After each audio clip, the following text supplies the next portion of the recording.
My school days, I used to dance. We used to do like, it's like the competitions, obviously, in the borough, the other schools and stuff. And then me and my mate, Darren Hart, we actually won, so yeah.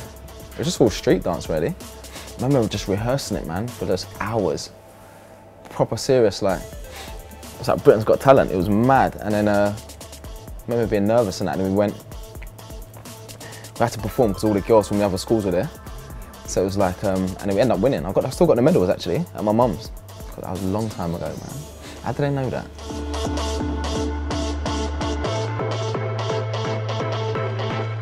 Hopefully. I'll give it a go though. That is something that I would do. I don't know about the jungle and all that stuff, but strictly, I think that's something I would actually do. No, wasn't a gooner. Absolutely not. Do you know what it was? Because I've always said I used to love Ian Wright. And my local team was West Ham, and I used to go and watch West Ham play. And I used to love watching Wrighty play, Ian Wright, for Arsenal, for England. But I wasn't like an Arsenal fan, just used to like Wright. But I used to watch other forwards like Teddy Sheringham, Les Ferdinand, Robbie Fowler, all these different forwards and that, but mainly Ian Wright, but not like an Arsenal fan.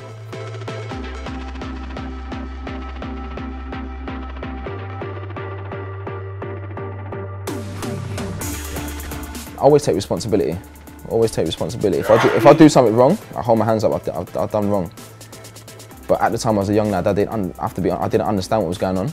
We got relegated, and my agent at the time, who was really young at the time, not really experienced, but worked for an experienced company, just said to me, oh, you need to hand in a transfer request because everyone else is going to go, and for you to leave this football club, you need to do this, otherwise you won't be able to leave. I was like, really? Obviously being naive, but I didn't understand because all I want to do is play football. I'm a young lad, I just want to play football. And that's exactly how it went. Maybe one day he'll come out and speak about it, and he can say, because he's the one that told me to do it. Would I do that now? No. I would never hand in a transfer request at a football club. I would never tell a young lad to do that. You know, if I was here and one of the young lads spoke to me and said, I want to leave the club, should I hand in a transfer request? I'll say, no chance, don't do it. Because you never ask to leave the football club you're at, because at the end of the day, the club pay your wages and you have to be professional. But I would never do that again.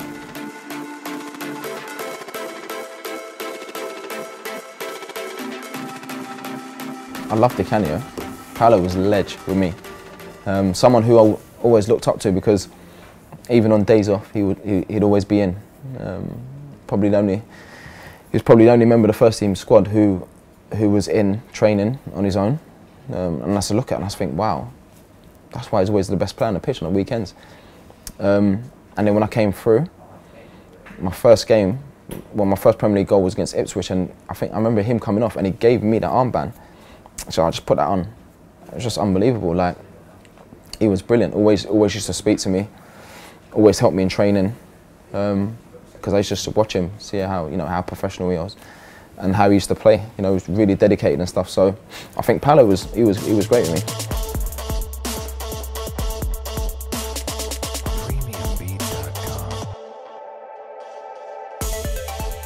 As a young, I always knew my football. I knew even before I went to Tottenham.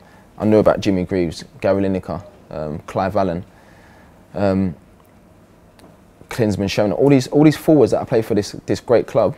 So I just thought to be in that list would be great. And at the time, you know, Robbie Keane, who was young, scoring goals. I just thought to be in that list would be great. And especially if you go there and you score a lot of goals, it would just be amazing. And Ledley King was there, who I knew from the England under 21s. Anthony Gardiner also. So a few of the boys that I knew anyway. And it was just a massive opportunity for me to go there and score goals, and you know, I had the best time there. It was amazing.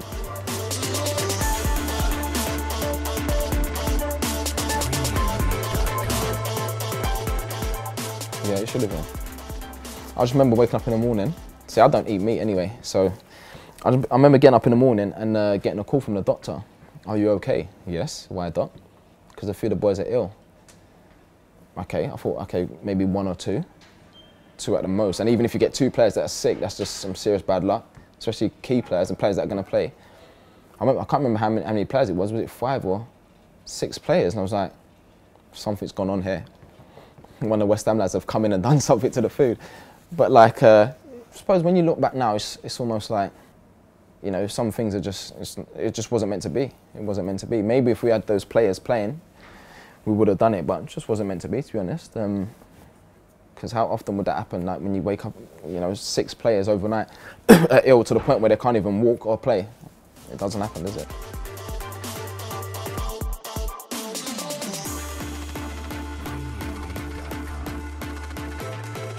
Do you know what it was? Because I was playing against West Ham, so he was like, yeah, top player, but I felt at the time he was playing for the fans. So every time I got the ball, he smashed me. And I remember he smashed me, I said to him, I said, don't do that again, sort of thing. But I was so fired up before the game anyway, because I just wanted to do well and score, because the West Ham fans were giving me stick. And then he did it again, like, and I just felt like, to be fair, I could have done my ankle. I sort of like crawled up to him, and I was going to bite him, and I thought, nah. So I had a little nibble. And as soon as I got up, I thought, right, I'm going to get sent off, red card, 100%. And I think I got a yellow, we both got a yellow card. I was like, wow, my heart was beating. And then we ended up getting a yellow. I thought, oh, thank God for that. And then next day, in the papers, not what, Bite Heart Lane.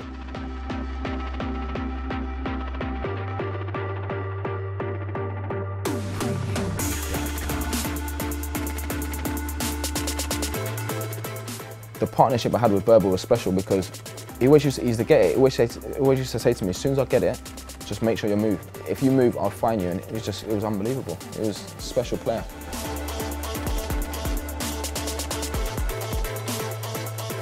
Listen, I was in a restaurant, right? I was sitting there. My phone rang. It was like this strange number. So I was like, hello? Is this Jermain? I said, yeah. Who's this? Drake. Yeah, good one. I said, okay, so are you meant to be in London soon? He's like, yeah, I'm coming London Thursday. I'm meeting Atta, who's my friend, blah, blah, blah. I was like, and then I was like, wow. I was like, all right, cool. Just had a conversation and he said, oh yeah, you need to come over. It's an unbelievable city. You would love it. I loved it, to be honest. I loved it. It was like, I met some good people, like really friendly. And it was something that I've always thought about doing at some point, you know, going to the MLS. You know, I met with the guys at Toronto. They made a big effort getting me. And I enjoyed it. You know, I still got some friends that I still speak to now. I believe it's a club that, you know, would do well. But it was just an opportunity for me to come back home and play in the Premier League. It was just simple as that. I just missed the Premier League, and that's why I decided to come back.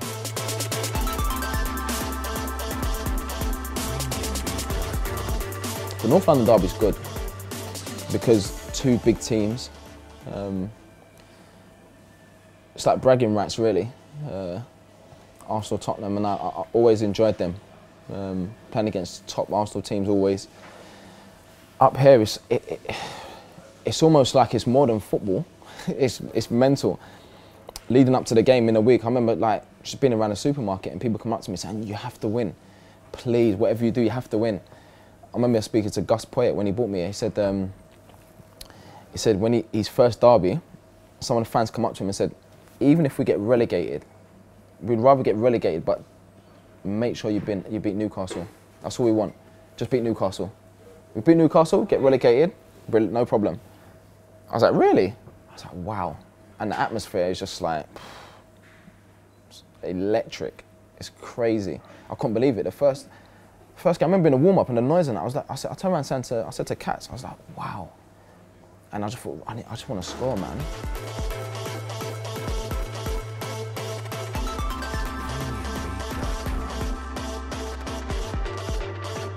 I've said it many times, yeah, it's the manager's decision, but I remember at the time, I think the second part of the season at Tottenham, I was being rotated, and even so, like from before that point, the goals I've scored in the Premier League and what I did even before that at a young age, and then I remember, and the goals I scored for England, and to do what he did was like, for what reason?